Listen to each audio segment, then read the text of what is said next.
Hello and welcome back, adventurers. This is Captain TTRPG, and today we're talking about Pathfinder 2nd Edition. A light breeze rustles the grass adjacent to a dirt road. The heavy wooden wheels of a cart disrupt the relative silence as it is dragged along the path at a relaxed pace by a large but gentle horse. The driver merely sits and quietly sings soothing songs as the pair continue forward. Their leisurely commute is disrupted by the screaming of a child running up the road in their direction. The child, as he comes running over the next hill, clearly extremely frightened, is calling for help. Only 40 feet behind the small boy are two flaming canine creatures snarling with death in their eyes. In the blink of an eye, the cart halts and the driver has made up the distance to the child. The child stares in amazement as the woman's cloak falls to the ground, and 6 blue tails fall as well, hovering slightly above the ground as the kitsune unsheaths the katana. Her eyes glow a deep blue as she takes in the oncoming creatures, recalling their weaknesses. The creature leading the assault pounces at the kitsune. She reaches for a small, unassuming bell on her belt. With a gentle ring, a cacophony of sound echoes in the mind of the beast, disrupting it, causing it to fail its attack. With an imperceptibly quick turn, the kitsune strikes the creature with her katana. An explosion of freezing cold erupts from the point of contact. The flames on the creature extinguish as it falls to the ground. The remaining beast bites down on the would-be savior, sinking its teeth deep in as flames lick adjacent skin. The Thaumaturge shoves the creature off before hoisting the chalice from her belt. A silver chalice, badly in need of polish, shimmers as she downs the restorative liquid. Wounds now healed, the two combatants lunge at one another, steel against bone and flame. Welcome back, adventurers. Today we are talking about the remastered Thaumaturge. That's right, we have our first video about the new Dark Archive Remastered book, and this is, of course, one of the things I've been looking forward to because I wanted to talk about the Thaumaturge forever. But knowing they were going to remaster it, I had to wait my time. We have done that waiting. The book is now out to those who have subscribed, and the PDF is available. So let's dive in here and see what's new, what's old, what's good, and what might be questionable. Just kidding, I like this class a lot, but yeah, there are some design choices that could have been different. Anyway, the Thaumaturge is a collector of relics, totems, pieces of Esoteric, creating connections with creatures, and trying to exploit their weaknesses, right? This is a martial class, well, a near martial, the way I talk about them. It's a near martial class because charisma is its primary attribute. It's all about exploiting weakness. That is the whole thing. You're here to have fun with exploiting weakness, which makes it very unique. Thaumaturges get 8 hit points per level. They are proficient in martial weapons, light armor, and medium armor by default. They could easily be in the front line if you really want to do that. Keep in mind their hit points will be a little bit lower than full martials. You are also an expert in perception, will saves, and fortitude saves, but only trained in reflex by default. Again, your base attribute is charisma, which means you are an amazing face of the party. You're going to be fantastic with intimidation and deception, which are handy in melee especially, meaning deception is.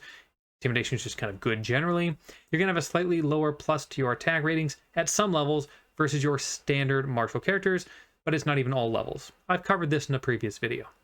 The Thaumaturge has 4 key level 1 features and terms that we need to discuss to understand really just how it plays, as well as 6 features of note above level 1. The first thing we have to talk about is you have to understand esoteric lore.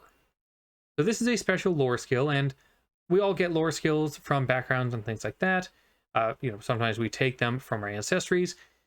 Lore skills are usually very specific. Esoteric lore is not so specific.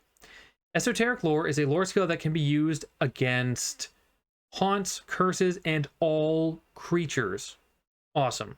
Also, it doesn't use intelligence, it uses charisma, making it extremely potent for you. It also will auto-heighten at level 3 to expert, 7 to master, and 15 to legendary. So it's just always good for recall knowledge against creatures. You also gain the dubious knowledge feat for free when you get this, which gives you true and false information that you have to kind of guess for yourself on a fail. So now you know the best way to recall knowledge about creatures. Why would that matter?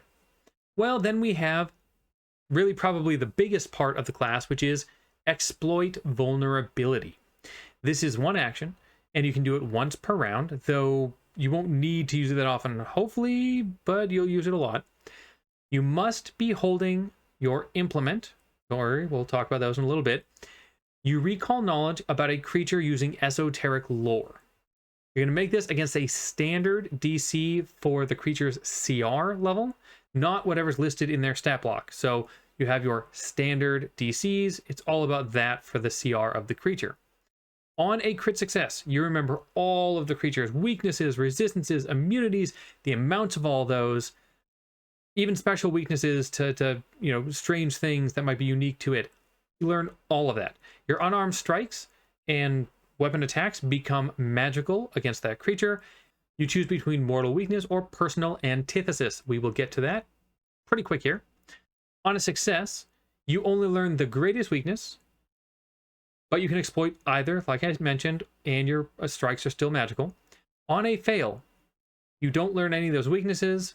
Your strikes still become magical, but you can no longer choose mortal weakness. You can only choose personal antithesis. And on a crit fail, you become off guard and gain nothing. Now, to set that up, because I know having this primary part of your class giving you a crit fail outcome that's negative is pretty rough, and I called this out in a different video. I don't think that should be a thing. I think that's a bad design, really bad design, especially for somebody new to the game who might roll this as their first outcome for something that's built around, the class is built around, and then it just feels terrible. So I wish they had changed that, but oh well. Let me just say that at level 1, against a level 1 creature, so same level, given your statistics, assuming you maxed out your charisma and all that, you would have a 15% chance to critically succeed this check, a 50% chance to succeed, a 30% chance to fail, and you'd only crit fail on a 1. So the chance to crit fail is at least very low at 5%. You've got a 65% chance to get an outcome that you definitely want, and that 30% isn't even necessarily that bad. Which gets us to what are mortal weakness and personal antithesis. Mortal weakness uses the highest weakness that you remembered about the creature. When you strike that creature with an unarmed strike or a weapon strike, you're going to trigger that weakness. So let's say it had weakness 10 to fire. You don't do fire damage, but your weapon strikes now trigger that 10 fire weakness, so you do that 10 fire damage from its weakness. And this will work for all creatures of the exact same type. So the example always given in the book is werewolves. This can be, hey, there's 5 werewolves fighting us. I use mortal weakness. I know that they all share this exact same weakness. I can trigger against all of them, even though only one of them is the target of my exploit vulnerability. Then there's personal antithesis. This gives the creature that you choose, so I exploited vulnerability against this werewolf, that specific werewolf now has a weakness to your weapon and unarmed strikes, but that weakness has nothing to do with them.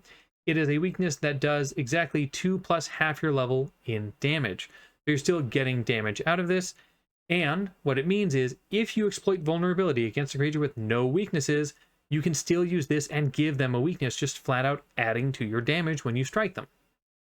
Exploit vulnerability, by the way, lasts either until the creature dies or until you use it again against a different creature. Okay, exploit vulnerability was the challenging one to understand. Now let's talk implements and esoterica. These are kind of your subclass, well, the implements are anyway. Esoterica is a collection of items that aren't as tangible and as obvious, and they don't interfere with you trying to put together your game plan or anything. It's just things you collect over time, but your implements actually do matter. You're going to get 3 over time, but you're going to start with 1 at level 1. All of them are very different from each other and play different roles for your build. The final level 1 feature is Implements Empowerment. This means that you gain +2 damage per die on your strikes, flat out, but you can't have more than a one-handed weapon, esoterica, or other implements in your hands. No two-handed weapons, okay? You must be holding at least 1 implement to gain this. So your weapon could be an implement, and then you're holding it and wielding it. Great, problem solved. Otherwise, you're holding it, and possibly you've got your bell in your hand, or you've got your amulet, or you've got, we'll get to all these, but these are other possible implements. The other thing about not having two-handed weapons, keep in mind this even takes out things like longbows, because you have to use both hands to fire it. So you can use one-handed melee weapons, or one-handed guns, or crossbows, or things of that nature. So you're not stuck with melee weapons only, but it is one-handed. So what are those higher level features I mentioned? Well, at level 5, we're going to get our second implement. So level 1, we get implement number 1. Level 5, we get implement number 2. At level 7, we're going to choose one of those implements and increase it to its adept level. Don't worry, we'll talk about all of this as we get a little further here. At level 9, we get intensify vulnerability. This is one action. You can use once per round. You have to have a target of exploit vulnerability alive right now, and you can't have used exploit vulnerability this turn. So you can't exploit vulnerability, then intensify it, then act. It has to be on separate turns.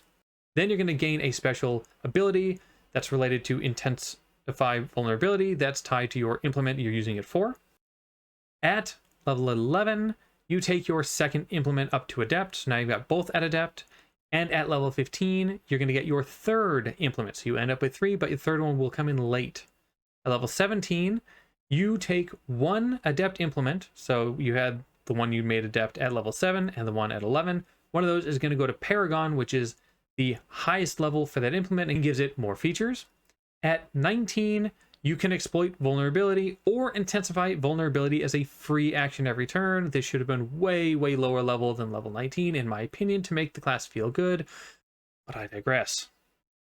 So that's already a fair number of features, but let's talk about the implements themselves. Now, I'm not going to go deep in this video on them, because in my ranking video, which you know is coming, we're going to get really deep. So I'm going to keep it a little higher level here, but first we have to talk about what do you get with your implement. So every implement has 4 aspects to it. You have the initiate benefit. This is what you get right away when you take an implement. So at level 1, the one you take, you get the initiate benefit right away. Then there's the adept benefit. So if you increase, meaning at level 7 or 11, from your basic initiate benefit to adept, you choose to make it an adept, that will give it the adept benefit. Then you have your paragon benefit, which is when you increase 1 to Paragon at level 17, this is the benefit you get. And finally, you have the Intensify Vulnerability benefit that you get for Intensify Vulnerability when you use that action. Keep in mind that when you intensify vulnerability, you have to choose which implement you're using it for. It doesn't work for all of your implements at the same time. Let's dive into these implements. First, we have the Amulet. The initiate benefit, you're going to gain a reaction that you can use to provide damage resistance to yourself or an ally. At the adept level, when you use your reaction, then a resistance of 5 to one of the damage types that was dealt remains for either you or your ally, whoever used it for. So if creature used slashing damage, your reaction now at the adept level will also give 5 resistance. That'll keep there until the start of your next turn. At the Paragon, if you just take it all the way up there, when you use your reaction, then you and all allies in 15 feet gain the resistance boost from using that reaction. The Intensify Vulnerability ability is you gain a +2 status bonus to your AC and saves against the target of your exploit vulnerability. The Bell, the initiate benefit is you're going to gain a reaction to use when the target of exploit vulnerability strikes or casts a spell to either force a save against Enfeeble or Clumsy, or to save against Stupefied, right? So if the target used an attack, great, you're going to either Enfeeble it or Clumsy it, depending on the attack style. And if it's a caster casting a spell, then you will make it Stupefied. That only lasts for 1 round, though. At the Adept level, whatever effect you put on them lasts for 3 rounds. At the Paragon level, the values now go up, so instead of a Enfeebled 1, Clumsy 1, or Stupefied 1, it is now Enfeebled 2, Clumsy 2, or Stupefied 2. And of course, they can go up to 3 if they crit fail. And the Initiate could have gone up to 2 if they crit failed. And finally, Intensify Vulnerability. When you strike your exploit vulnerability target, it gets a -2, or if you crit strike, a -3 on the next save against your reaction from Bell. So very good chance you'll either stupefy, enfeeble, or make it clumsy. Then we have the Chalice. You're going to gain a 1-action ability, and what this will do is either you can let somebody sip out of the Chalice, and they're going to gain a number of temporary hit points equal to your level, but that's a minimum of 3, so even at level 1, you're going to get 3 temporary hit points. That lasts for a round. Or they can drink and completely empty the Chalice, and they'll get back 3 times your level in healing, but this can only be done at all once without a 10-minute break between. So only one time, basically, per combat is somebody going to full drink. If you take this up to Adept, the healing powers are just going to get increased. But, very importantly, it gets increased depending on what happens with things going on in the combat. So, if a creature is critically hit by a piercing or slashing attack, meaning one of your allies is, or an ally has the persistent bleed effect, whoever has that happen to them will gain actually 2 times your level and temp HP if they sip, and 5 times level healing if they straight up drink. At Paragon level, drinking will now also reduce a whole lot of status ailments. They're on screen here. Tons of status ailments are affected, which is cool. The intensified vulnerability. If you strike your exploit vulnerability target, then drinkers of the Chalice that turn get a lot more from it. This will add another whole level to the temp HP, or it'll add another twice your level to the healing done. So you could do technically a lot if all the things line up well. We have the Lantern. The initial benefit is you create light in a 20-foot aura. This can counteract magical darkness, and this aids in perception checks to notice things and for recall knowledge on anything in the light. Also, you can free search in exploration mode, which is cool, anything that comes into the light. The Adept, this goes up to a 30-foot rather than 20-foot aura. And ethereals and invisible creatures are now just concealed rather than invisible or hidden. At Paragon, this goes up to a 40-foot emanation, and you can now see through and even counteract illusions and transmutation effects. You don't actually get rid of the transmutation, but you know what it is, and you know what the illusions are. The intensified vulnerability, this is just basically a higher bonus from the initiate against your exploit vulnerability target in the bright light, and it can't be concealed against you. Also, they have -2 to their stealth checks and deception checks against you. Then we have the Mirror. The initiate benefit is you gain an action to make a duplicate of yourself within 15 feet. This duplicate can flank with you, and you can take actions from either one of your positions. If one of you takes damage, it doesn't matter who takes damage, you are taking damage. So if you get a strike against you and your clone gets a strike against it, it's all the damages against you. If you move at all, then this ends, but you can move from either location. So you aren't stuck moving from your beginning location, you can move from either, and whichever one moves, the other one stops being real. Otherwise, this just ends at the start of your next turn. The Adept benefit is when one version of you is hit by an adjacent creature, you can use a free action to let that version explode, dealing damage to all creatures within 5 feet, equal to 2 plus half your level in damage, and you can't be hurt by that damage. And then, of course, it's gone, right? That version's gone, and the other one is the real you.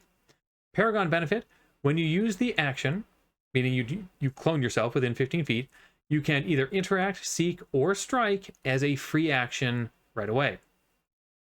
And the intensified vulnerability, you become concealed to the target of your exploit vulnerability. Then we have the Regalia. The initiate benefit is you gain a +1 to your deception, diplomacy, and intimidation checks. Allies can follow your lead using Follow the Expert, even when you're just trained. Allies in 15 feet of you have a +1 to saves against fear effects, and when at the end of your turn, your frightened levels goes down by 1. Anybody in that 15-foot aura, their frightened levels also go down by 1. The Adept benefit, the bonuses to those charisma skills I mentioned goes up to a +2. You'll get bonuses to Follow the Expert. Then saves are now against all mental effects, not just fear. So that same save we talked about, great, it's against all mental effects. And everybody in the aura gets a straight up +2 damage boost. And then that becomes 3 at 11 and 4 at 17. At Paragon, you cannot crit fail to coerce, make an impression, or request something from a creature. The Follow the Expert bonus increases yet again. Allies are not off guard when flanked in your aura, unless you are off guard while they're in your aura as well. And status penalties for allies in the aura for many effects are reduced by 1. Enfeebled, stupefied, sickened, things like this. They're all actually reduced by 1. You still have them. They're just, the effects are reduced by 1 unless you have the same thing. So if your ally is enfeebled and you're enfeebled, no reduction. If your ally is enfeebled 1 and you're not, it acts like it's not enfeebled 1. The Intensify Vulnerability, you give one ally a +1 or +2 to attack your exploit vulnerability target after you successfully strike it. So the +2 is if you critically strike it. So you're helping allies help you take out a creature. Next we have the Shield. The initiative benefit, you gain shield block reaction. The shield can't be destroyed, but your AC from it, when raising it, reduces when it hits 0 hit points, and it's down to just 1. So normally you'd raise it, you'd get a +2 for most shields, and that would be down to 1. If you did have a shield that was only like a buckler giving you a +1, it would go down to 0. But it can't give you less than that. At level 5, you can raise your shield as a free action when you exploit vulnerability, helping with your action economy. And at the adept level, you get the shield AC bonus to saves against spells and magic effects when it's raised, not just against strikes against you. And you can shield block against these as well, so reducing the damage of spells. And finally at Paragon, while you have the shield raised, that shield boost AC, probably a +2, and saves that you got from your adept count for all allies in 15 feet, and you can block for an ally with shield block rather than just for yourself if you want to. The Intensify Vulnerability, when you strike your exploit vulnerability target, then your shield heals half your level in its hit points. If it's full, meaning your shield's at full hit points, then you're going to actually add your charisma modifier to the hardness of your shield for the next attack. It's pretty cool. Next we have the Tome. The initiative benefit gives you a +1 to recall knowledge checks, and you get trained into skills each day. And at level 5, they'll both be expert. At level 3, the one will be expert. So get some nice bonuses there if you want to be great at skills. At adept, you're going to get to use recall knowledge for free at the start of each of your turns, with a +1 to the next strike against a creature that you recall knowledge against this turn. Then your free skills are both master by 9, but one is master at 7, the other by 9. At Paragon, your recall knowledge bonus is a +2. The skills you get for free every day are legendary. All strikes, not just the next, get the bonus to your strikes if you did in fact recall knowledge about that creature. And you can roll Esoteric lore for initiative, and you get a +3 bonus to the roll if you roll Esoteric lore for initiative, which you probably want to do because it's maxed out. The Intensify Vulnerability, when you intensify, you're going to roll a d20. You can use this result for a strike against your exploit vulnerability target instead of rolling before the start of your next turn. Only 2 left here. We have the Wand. Initiative benefit, you're going to gain a new 2-action activity called Fling Magic. This does 3d4 damage with a basic reflex save to one target in 60 feet. And when you take this, you're going to choose between fire, electricity, and cold. And that's what you're stuck with, at least at this level. And you can use d6s instead of d4s once.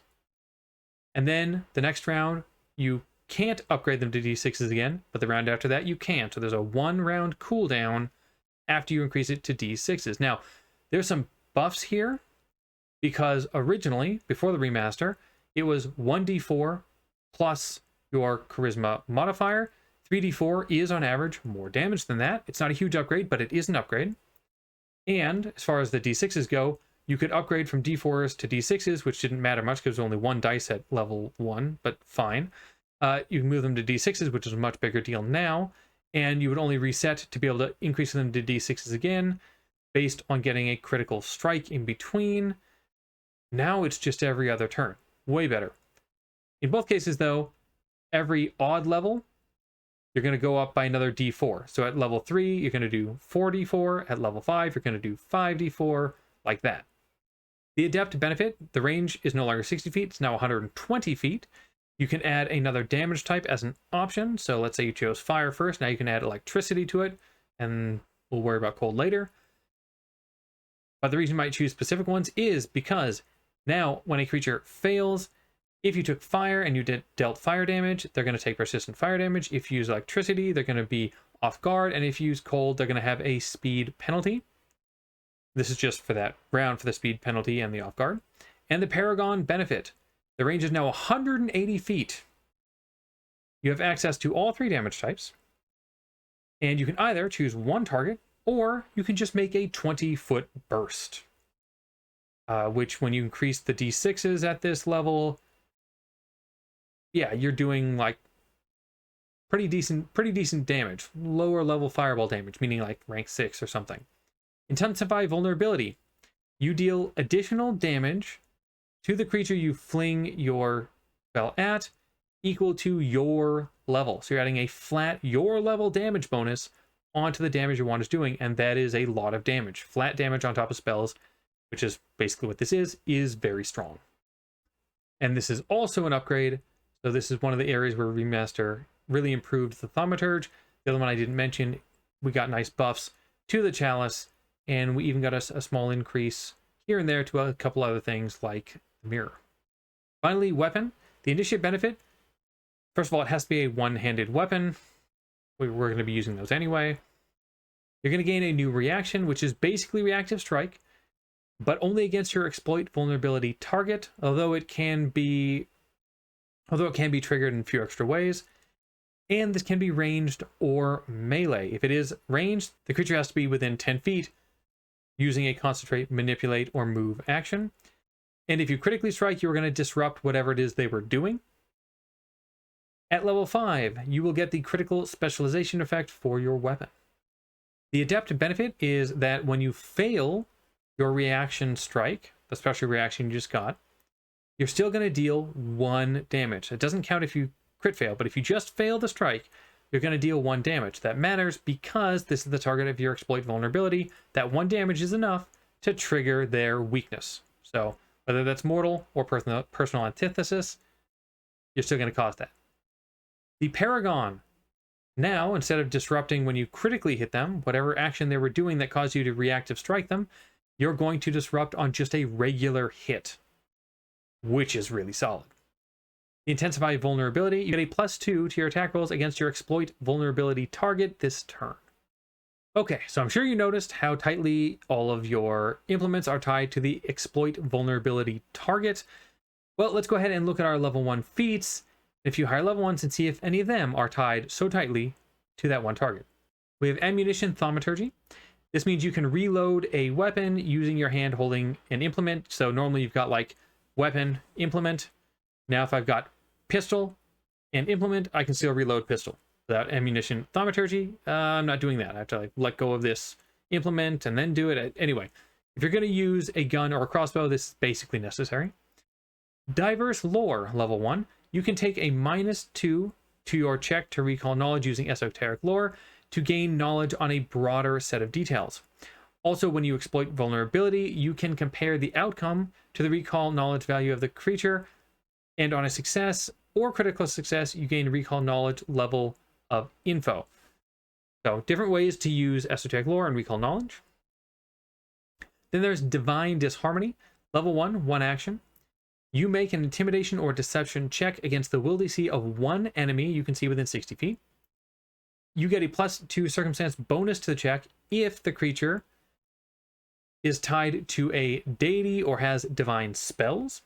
On a critical success, the creature is off guard to your attacks until the end of your next turn. On a success, it's just the end of this turn. So making creatures off guard is always good. You can also take the Familiar feat, which gets you a Familiar. Then there's Haunt Ingenuity. This is level 1. In exploration mode, you are searching for haunts even when you aren't. So you're just always constantly searching for haunts. That's just happening. And also disabling haunts becomes significantly easier for the right campaign. Then we have Root to Life. This is level 1. This does 1 or 2 actions. For 1 action, you can stabilize a dying creature, leaving it at 0 hit points, but unconscious. This is an adjacent one. For 2 actions, you're going to stabilize them, and you're going to help them aid their next attempt to get rid of any persistent damage they're taking, and it reduces the DC of the persistent damage check down to a DC 10. And finally, we have Scroll Thaumaturge. This means that you can cast spells from schools of any tradition if they're scrolls. You use your class DC for the scroll's DC. If the spell has more than one tradition, when you cast it, you decide which tradition you're casting it as, and you can grab and cast scrolls with a hand holding Esoterica or an implement. Then we have Scroll Esoterica. This is the upgrade from Scroll Thaumaturge. Scroll Esoterica means that every day you're going to make a level 1 spell scroll from any tradition that lasts just that day. And at level 8, considering this is level 6, it's not very long to wait, you get a level 2 scroll as well. So you got a rank 1 and a rank 2 spell for free every day as a scroll, which is really good. Share Weakness. This is level 10, 1 action. You have to be exploiting a creature's mortal weakness, not personal antithesis, to do this. And then you're going to choose an ally who's next to you. And that ally gets to trigger the exploit vulnerability's weakness until that exploit vulnerability ends, or you share weakness with somebody else. So you got that barbarian next to you who also wants to trigger that 15 weakness to cold. Yeah, you can make that happen. And finally, implements Assault. This is for level 18. It's 3 actions. You're going to make a strike against every creature in 30 feet. Even if you have a melee weapon, it's just going to fly out of your hand, fly around, and strike everybody. And multiple attack penalty doesn't happen until after all strikes have already happened. So you're just going to fling your weapon around and strike.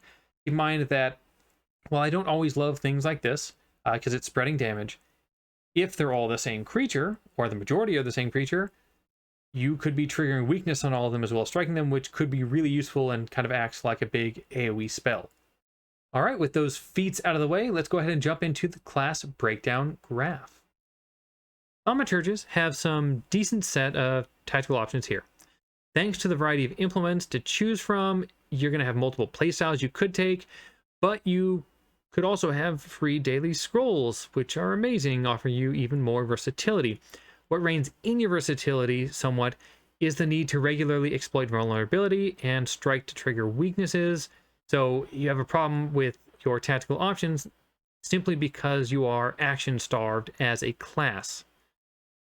Still, even with that restriction, because of the massive set of ways you can build yourself and the ways that you can interact with creatures and options to deal with different types of setups, I still think it's a solid 4, but honestly, I'm giving it the 4 because I really think you should take all of the scroll feats, and they're going to give you just a ridiculous amount of versatility here. Single target damage is absolutely the strength of the class. Thanks to exploiting weakness, adding damage on top of damage, you get flat damage boost, even at level 1, affecting more creatures that share the weakness, and there's more feats to allow you to affect even more creatures when you find the weaknesses. This is seriously just damage on damage on damage. It's absolutely a 5, and this is a great way to play a character that wants to just take down creature after creature, especially if you're in a campaign with high natural weaknesses. You're going into the elemental planes, you're fighting a bunch of undead, so many weaknesses available, they're going to be amazing. AoE damage isn't a strength of the class, but there are a few feats that are built to help you here, and of course you can use scrolls for AoE damage as well, which honestly I recommend you have some with you, even though they're going to be fairly low level. At least gives you some way to do some AoE damage, but there's always some interesting ways to pull it off as well. You can go the wand at higher levels, you can do AoE but not early on. Honestly, AoE just really isn't your strength, and yes, you can find cool things to do with scrolls with it, but this is only going to get a 3 if you take scrolls. We'll leave the 3 up here, but otherwise it would be a 2. As far as support goes, there actually is a fair amount more support here than you might think. We talked about the level 1 feat to keep allies from dying and rid them of persistent damage. Then there's the ability for Thaumaturges to use multiple implements as a reaction to help support them by reducing damage, or to use a chalice to heal them. You've got shields to defend them. Really, this is a strength of the class, and you can lean into feats that really amp up the support side of this, if you're focused on it, this can be a 5. This is actually crazy amounts of support you can provide if you build for it. There are multiple implements that provide some level of control, though not as many as we saw for support. There are also some feats, though not many, providing levels of control. Once again, we have the scrolls if we want them. If you're going to use the scrolls, then that'll help out. But honestly, I don't think control is their strength. I'm going to give this a 2. Finally, we have survivability. Thaumaturges get the near martial standard 8 hit points a turn and medium armor, plus good starting saving throws like martials have. Combine those, a solid start with defensive implements and feats like Esoteric warding, giving you buffs against your vulnerability target, and we're in a solid place here, honestly. These aren't the tankiest, but I can give them a solid 3 here. Just not like some of our stronger full martial allies. Okay, so let's go ahead and talk about some of the build options you might want to put together to play a Thaumaturge. There's definitely more than this. This is just a handful of them, but I think these are some things to help you out if this is your first Thaumaturge to put together a decent build. If you want to go the high damage melee one-handed weapon builds, you can go with maxing charisma, which you always do. Strength as a follow-up because you've got medium armor, so you only need that 1 in dex to top out your armor. And of course some constitution because you're going to be up front, and dumping wisdom and intelligence. If you're going to go more of a range, like a crossbow gun build, or use finesse weapons, then you can use charisma with dex as the secondary, and then constitution. I'm going to assume this is more of the ranged side, so we're going to say intelligence or wisdom, giving a +1. It really depends on the way you want to go. Higher saves versus more of a skill monkey, and you can usually drop strength. Now, if you are going to go with a finesse weapon, you might want strength over int here. And finally, a wand build, because the wand is definitely designed differently.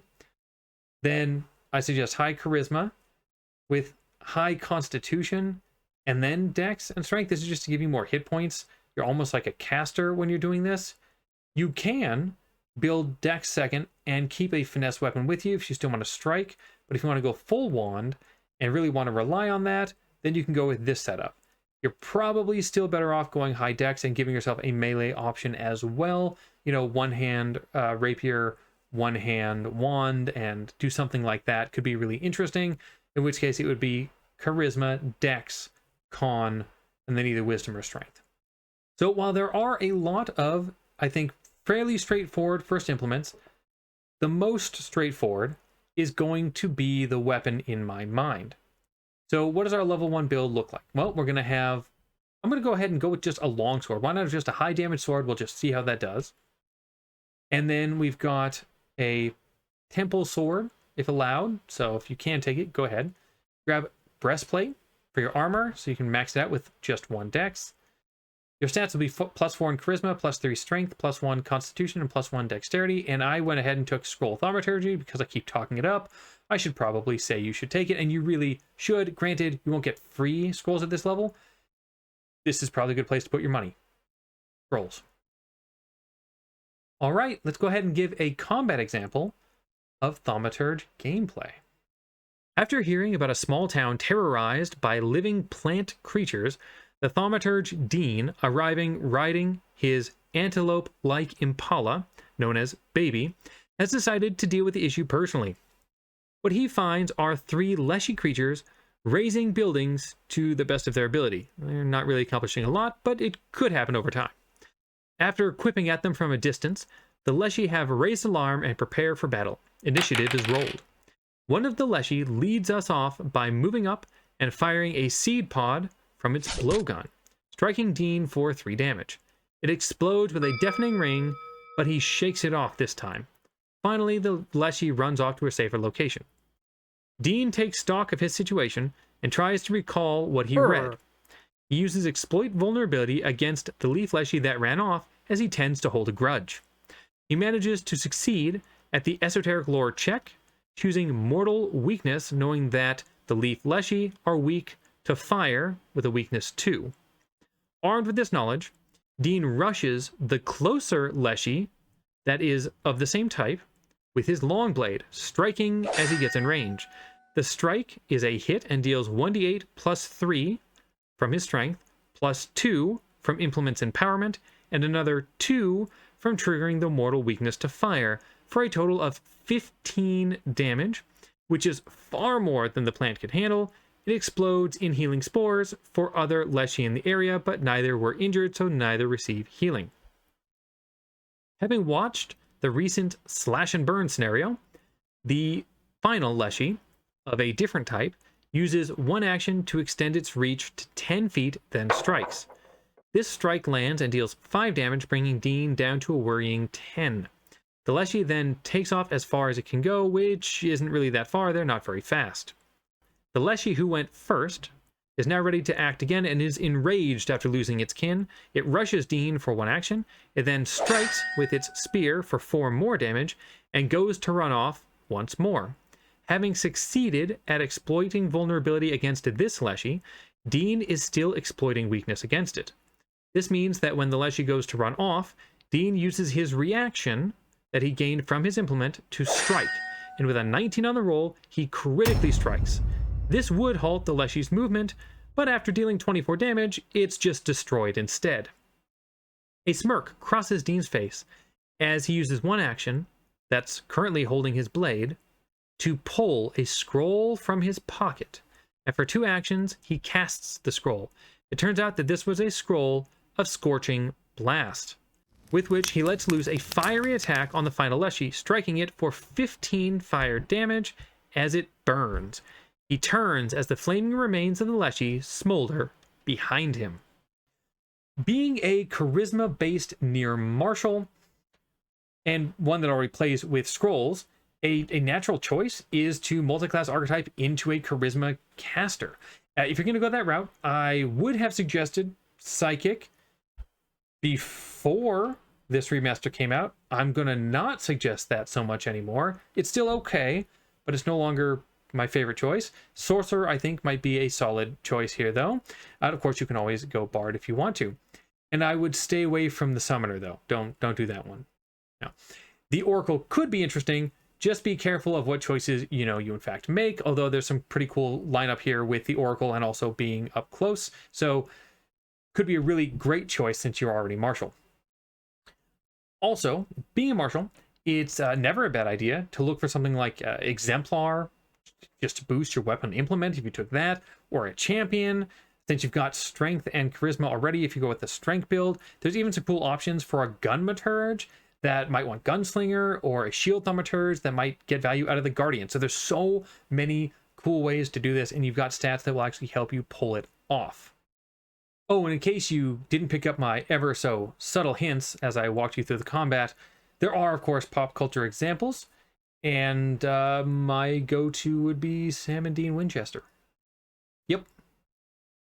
And there we go. There is the remastered Thaumaturge. Not a ton of changes. We saw the implements get some boosts, though, which I do like to see. And there may be a thing or two I missed out in the remaster, but it really wasn't a massive change. None of the base features, I feel like, got any big change to them. And I think there was space to make improvements. I do think that lowering the level, that you could either free action intensify vulnerability or exploit vulnerability, would have been nice. Honestly, I think you could have done that at level 13 and it would have been fine. That would have really helped the class feel a lot better. I think getting rid of the crit fail outcome from exploit vulnerability would make it feel a lot better, even though that is probably going to be a 5% chance most of the time, or 10% if you're going against something a little higher. But generally speaking, I don't think that's going to be awful. Still, would have been nice to see more than this. Either way, very cool class. Definitely check it out. What do you think? Have you ever played a Thaumaturge before? What has your experience been? Do you feel it's action-starved? Or maybe it was just perfect the way it was designed and I'm complaining for no reason? Leave your thoughts in the comments below, and as always, adventure on.